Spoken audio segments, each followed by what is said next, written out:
Servus Leute, die Tomaten sind gut angewachsen. Nun müssen wir uns um die Geiztriebe kümmern. Doch was sind Geiztriebe? Damit sind die Triebe in den Blattachseln gemeint. Zum Entfernen benutze ich eine Schere.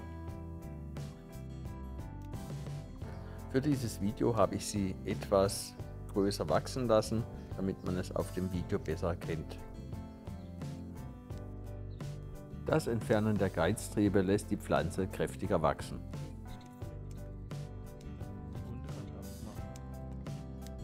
Auch die Blätter im unteren Bereich schneide ich ab.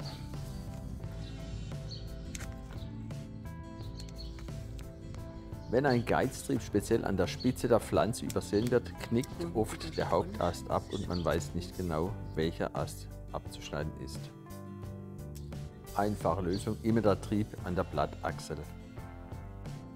Nur noch die Tomate an die Tomatenschnur wickeln. Je kleiner die Triebe sind, desto leichter lassen sie sich entfernen. Hier jedoch haben wir ein großes Exemplar übersehen. Hier wirkt der Geiztrieb wie der Hauptstamm, aber auch dies ist der Seitentrieb.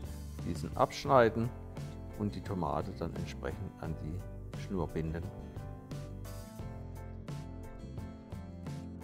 Habt ihr jetzt schon einen Blick für Geiztriebe? Genau, der muss weg.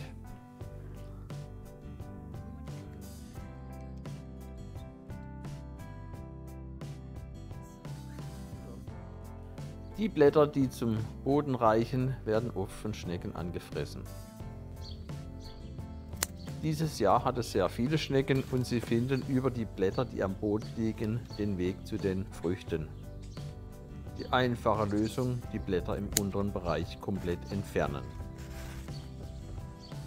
Dies schwächt die Pflanze nicht und fördert sogar den Wachstum im oberen Bereich. Das Video zum Schneiden der Tomatenblätter am Fruchtstand ist in Vorbereitung.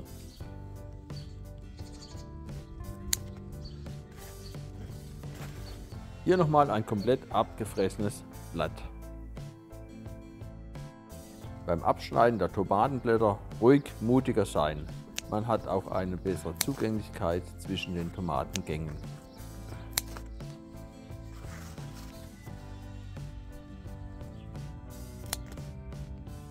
Zum Ausgeizen benutze ich normal Handschuhe, damit geht es wesentlich schneller, aber zum Filmen habe ich die Schere verwendet.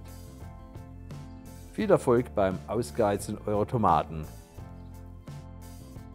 Macht's gut und bleibt gesund, euer Easy Do It.